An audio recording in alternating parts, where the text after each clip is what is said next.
हल्लीच्या फास्टफूडच्या जमान्यात vitamin, multivitamin, कॅल्शियमच्या गोळ्या आपण सर्रास वापरतो.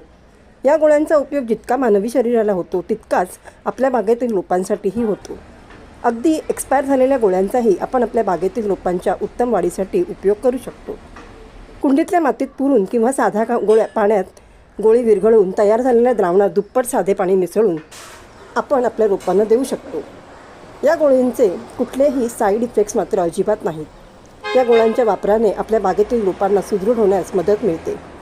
गेल्या काही दशकांपासून जे मोठे मोठे गार्डनर आहेत त्या गोळ्यांचा सर्रास वापर बागकामात करतात. 1 लिटर साध्या पाण्यात अर्धी गोळी विरघळून त्याचा फवारा बागेतील रोपांवर केल्याने रोपांची पानं तजेलदार व टवटवीत दिसतात.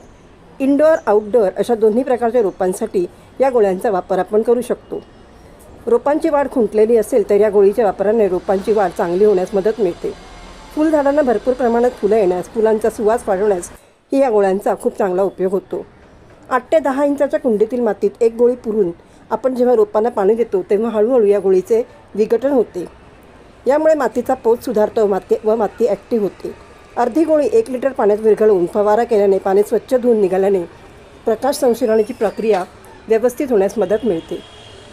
बूस्टर म्हणून मातीत देताना व फवारा करताना नेहमी सकाळच्या वेळेतच करावा.